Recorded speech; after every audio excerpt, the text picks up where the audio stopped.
We are going to talk about the algebraic equations with an unknown. That is, we are going to see what an algebraic equation is. We are going to solve this type of equations with a single unknown. And we will explain what is the rule of Ruffini to solve them. For this reason, just knowing the operations with real numbers is enough. So, we will start by defining what an algebraic equation is, with a degree n and an unknown x.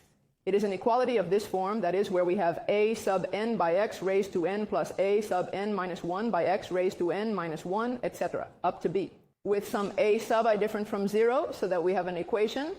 If the a sub I that is different from 0 is the n, then the equation has a degree n.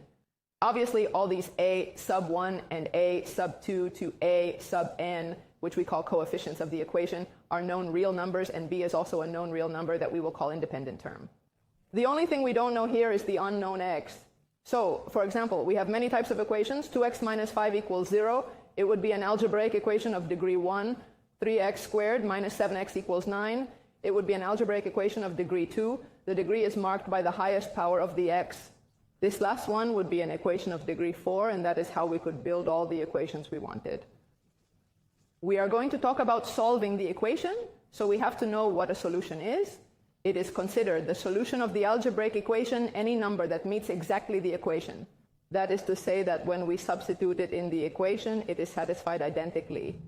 Solving an equation will be finding all the solutions of it, or determining that it has none if it is an equation without a solution. So, for example, for the equation 2x minus 7 equals 0, we can prove that 7 halves is a solution, since if I substitute the x by 7 halves, this is an identity. The equation is directly satisfied. That is what to be solution means. This equation has a single solution. This other, x squared plus x minus 2 equals 0. It would have two possible solutions, the 1 and the minus 2. In fact, substituting 1 in the x, we see that it is completed identically, and substituting minus 2 in the x is exactly the same, then both are solutions. And so, for this other equation, we would have 4 solutions. The number of solutions will depend on the degree of the equation.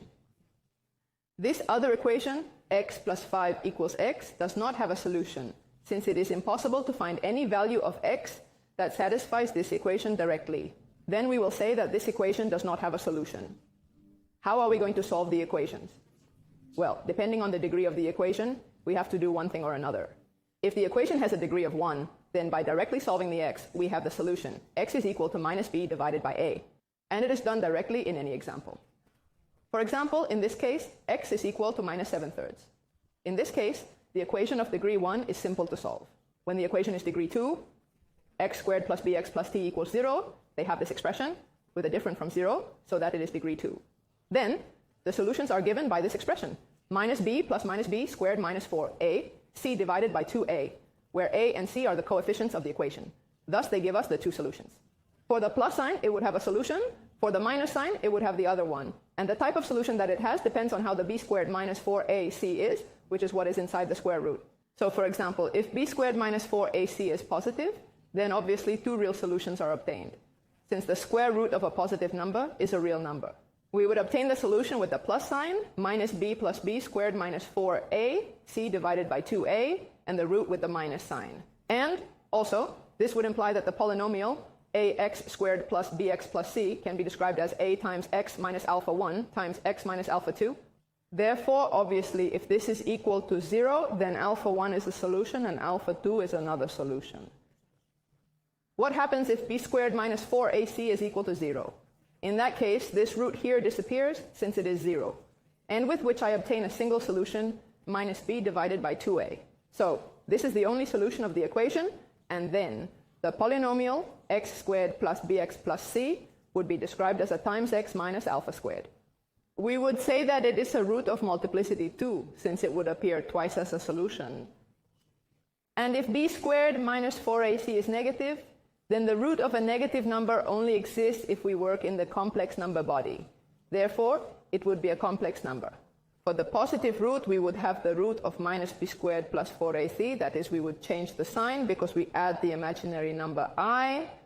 Then we would have minus b plus root of b squared minus b squared plus 4ac times I divided by 2a.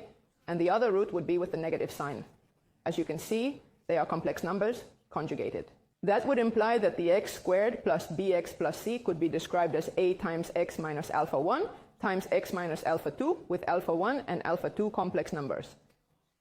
Or, if we want to get rid of some of the complex numbers, another way to decompose it is as a times x minus p to the square, where p is the real part of any of the two roots, since it is the same, plus q to the square, which is the imaginary part of any of the roots. It does not matter the sign, as the square will give the same result. This is another way to decompose the polynomial and find the roots of this algebraic equation of grade 2. For example, in this case, the equation x squared plus x minus 6 equals 0. By applying the formula that we have seen, it turns out that it has two roots, the 2 and the minus 3. Two real roots, since b squared minus 4ac is 25. That is to say, it is positive. Therefore, x squared plus x minus 6 can be described as x minus 2 times x plus 3, the two roots that have been found. In this other case, 4x squared minus 4x plus 1 equals 0. When I apply the formula, I get x equal to 4 plus minus the root of 16 minus 16, which is 0, divided by 2a. This is 8, and this gives 1/2. That means that this polynomial is described as 4 times x minus 1/2 squared.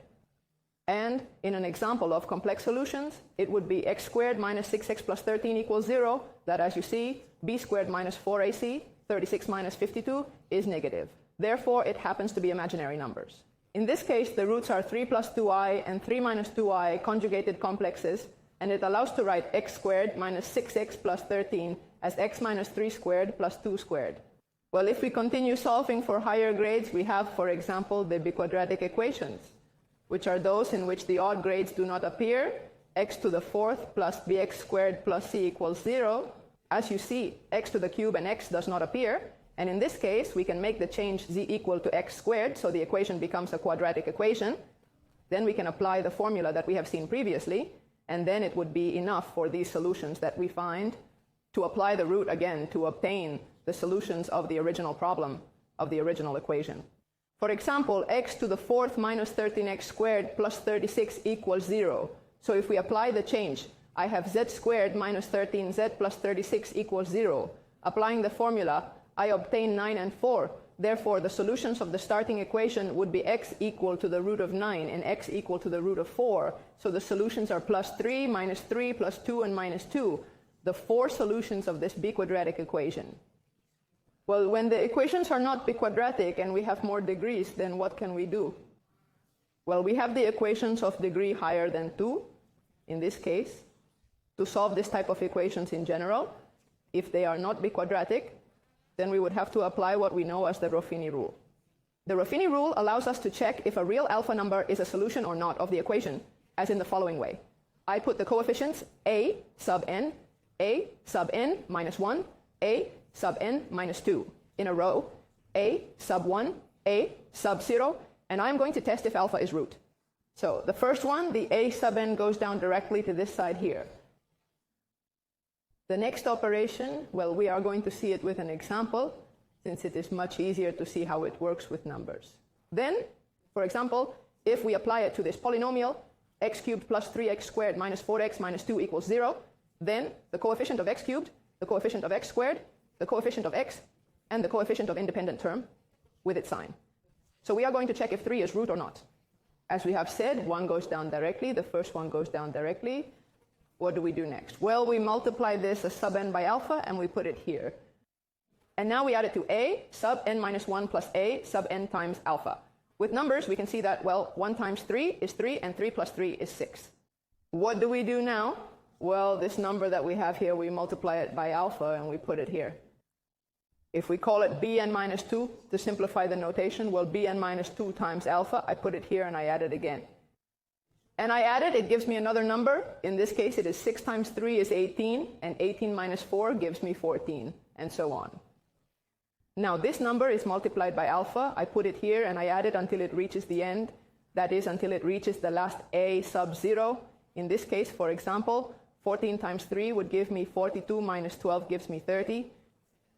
Well, that r is going to determine if the number that we have put here, this alpha, is a solution or not. In fact, if r is different from 0, then we can say that the alpha number is not a solution of the equation.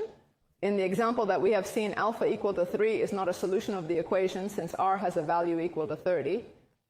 And if r is equal to 0, then we can say that alpha is a solution of the equation, and also that the polynomial can be described as x minus alpha, the solution we have found, times bn minus 1 times x raised to n minus 1, bn minus 2 times x raised to n minus 2, and so on, plus b1 times x plus b0. We have decreased a degree the polynomial that multiplies x minus alpha. In the example that we were seeing, remember it was this equation. We have seen that alpha equal to 3 is not a solution of the equation. Let's check the value of alpha equal to 2. So that you can see how it would be done. Look, 1 would go down directly. 1 times 2 is 2. It would add up, so on, with all the others. And the remainder, in this case, is 0. That implies that x equal to 2 is a solution and allows me to write the polynomial as x minus 2 by x squared plus 5x plus 6. Then, if I want to continue finding roots of this polynomial, I only have to solve this quadratic equation since x equal to 2 has already been found. I solve the quadratic equation and obtain that the solutions are minus 2 and minus 3. Apart from the 2 that I have found before, that is, the polynomial is written as x minus 2 times x plus 2 times x plus 3. And I already have the 3 solutions of this equation. Let's see one additional example of grade 4, for example, but in this case it is not biquadratic since we have the term in x.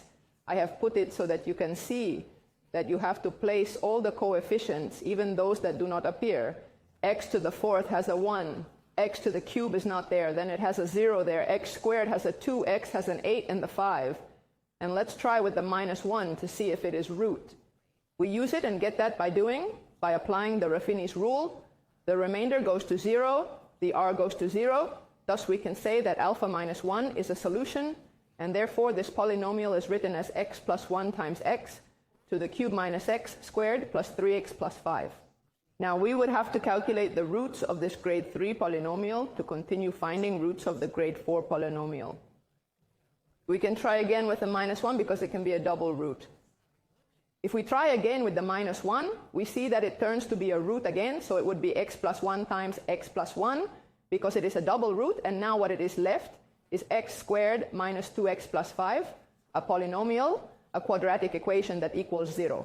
Applying the formula that we have seen previously, and we get 2 complex roots, 1 plus 2i and 1 minus 2i. Then the solutions of the equation are minus 1, which has been found twice, 1 plus 2i and 1 minus 2i, which implies that the polynomial is x plus 1 squared times x minus 1 squared plus 4.